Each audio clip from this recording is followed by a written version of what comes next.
Halo sahabat YouTube, ketemu lagi dengan aku Meldi Faganzai. Beberapa waktu yang lalu aku sudah ada memposting video yang bertemakan penyebab karyawan itu malas bekerja. Nah tapi malah ada yang request, "Bang, posting dong video yang bertema tentang kenapa karyawan itu bisa mengundurkan diri." Mungkin abang belum nonton beberapa videoku yang sebelumnya ya, jadi aku rekomendasikan silahkan nonton dulu, nanti linknya ada di atas ya. Tapi nggak apa-apa, aku akan coba bahas requestan dari abang kenapa karyawan itu bisa resign. Jangan kemana-mana, tetap di Meldi4 channel.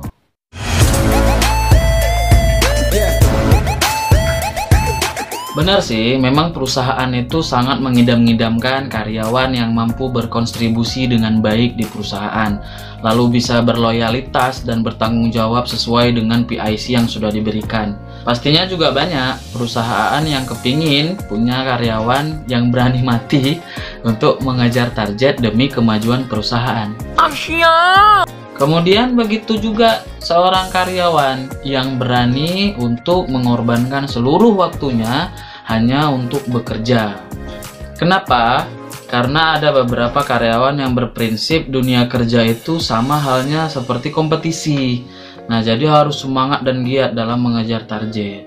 Tapi nggak jarang juga kita temukan karyawan-karyawan yang terbaik, karyawan-karyawan yang handal dan mampu berkontribusi dengan baik, malah dia yang mengundurkan diri. Nah, alasannya mungkin kurang masuk akal. Cuman coba kita kaji dulu. Apakah mungkin dia sudah memberikan yang terbaik, tapi tidak diberikan yang terbaik juga? Atau mungkin sudah dapat pekerjaan yang lebih layak? Kok bisa berpikir itu adalah perusahaan yang lebih layak? Berarti perusahaan sebelumnya nggak layak dong. Nah, inilah yang harus dipikirkan matang-matang oleh manajemen terkait karyawannya. Apakah perusahaan sudah berlaku netral antara target dengan karyawan? Karena menurut aku dua hal ini adalah dua hal yang sangat penting dan harus berjalan secara bersamaan, antara kenyamanan karyawan dengan tujuan perusahaan untuk mengejar target. Kira-kira apa-apa saja penyebab karyawan terbaik, karyawan yang paling handal tapi justru malah berhenti bekerja? Nah, berikut adalah hal-hal yang mungkin bisa dijadikan pertimbangan ya, agar karyawan kita, staf terbaik kita tetap bisa bertahan di perusahaan kita. Yang pertama adalah loyalitas yang tidak terlihat. Kali ini aku tidak menyalahin perusahaannya, tapi mungkin yang disalahkan adalah ke karyawannya. Kenapa dia loyalitasnya itu dengan cara yang salah? Banyakan dari kita itu menganggap loyalitas ini adalah jalan pintas yang dimana bisa untuk digunakan mencapai target dan bisa membuat manajemen itu terkesan dengan pencapaian apa yang mampu kita capai. Tapi di balik itu semua, ternyata di antara kita masih banyak yang melakukan loyalitas yang seharusnya tidak dilakukan. Contoh, dia lagi sakit parah, asam lambung akut, kemudian demam berdarah, tipes, tapi malah masih mikirkan pekerjaan. Ingat satu hal, ketika kamu itu meninggal dunia pada waktu itu, maka detik itu juga kedudukan kamu akan digantikan dengan orang lain.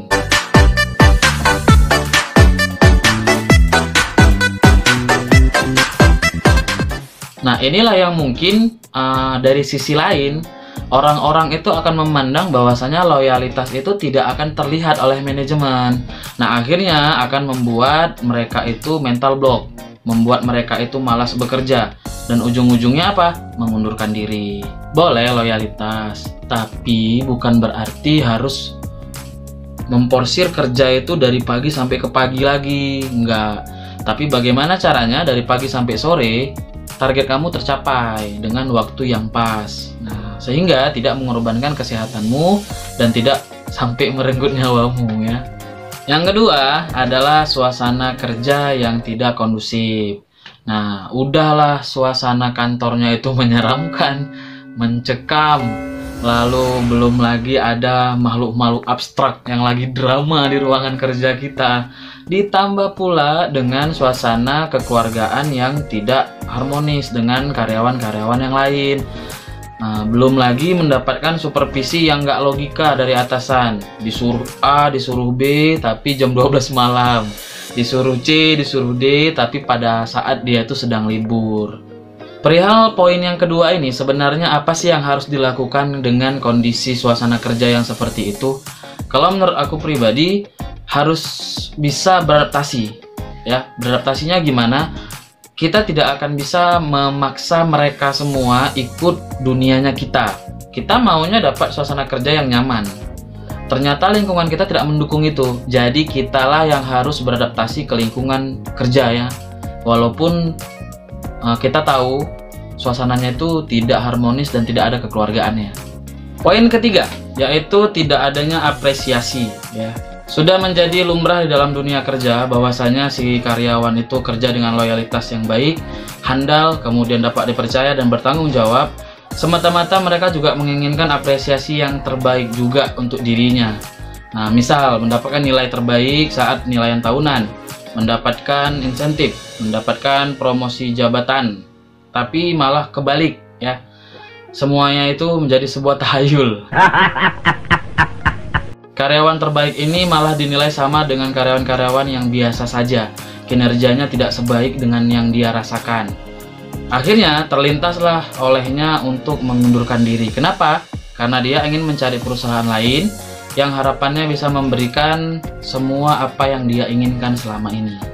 Kira-kira apa itu berlebihan? Menurutku sih enggak ya. Karena memang lumrahnya seperti itu. Namanya juga kita kerja ingin meniti karir, ingin berkembang, ingin terlihat kinerja kita itu lebih baik ke atasan. Yang keempat, yaitu penempatan kerja yang terlalu jauh. Ini juga faktor yang begitu besar ya kalau bisa dibilang. Domisili di Kabanjahe, ditempatkan di Sibolga, kan gila. Dengan seiringnya waktu, maka perusahaan itu juga berkembang ya. Dengan perkembangan yang terjadi, otomatis perusahaan juga akan membuka cabang-cabang yang baru. Dan kasus yang sering terjadi adalah perusahaan memilih karyawan yang terbaik dan yang handal untuk ditempatkan di cabang yang kosong. Nani?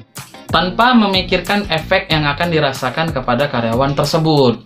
Nah, otomatis dia jauh dari keluarganya, atau dia jauh dari istrinya, dari anaknya, dan lain-lain. Dan berdampak ke pengunduran diri terhadap karyawan itu.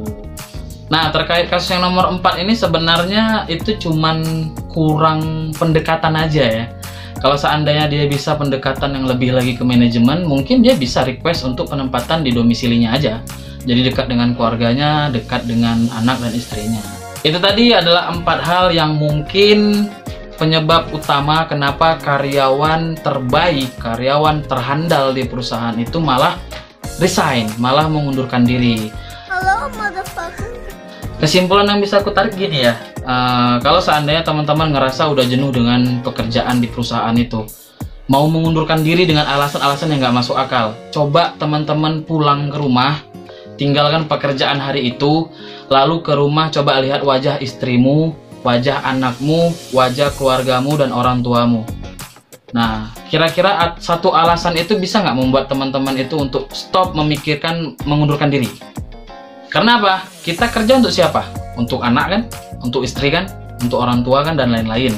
Nah, ketika mau berhenti, coba pikirkan lagi ke situ. Tapi kalau seandainya tidak mempengaruhi keinginan kita untuk mengundurkan diri, oke, tips yang kedua apa? Coba tinggalkan kantormu, tempat kerjaanmu, kemudian pergi ke showroom dan leasing tempat kamu beli sepeda motor. Coba lihat muka kolektornya. Mau ngundurin diri nggak? Coba pikirkan utang-utang dan cicilan-cicilan yang lainnya. Masih mau mengundurkan diri apa enggak? Oke, jadi 2 tips itu mungkin akan menjawab semuanya.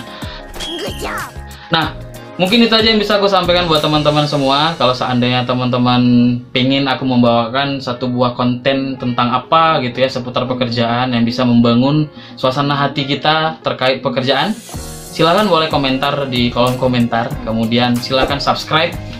Kenapa harus subscribe? Karena aku akan membahas banyak seputar dunia pekerjaan, baik itu ngelamar kerja, dan bagi teman-teman yang sudah bekerja juga akan aku bahas. Nah, jadi jangan sampai ketinggalan info-info berikutnya. maka sekarang silahkan tekan tombol subscribe-nya.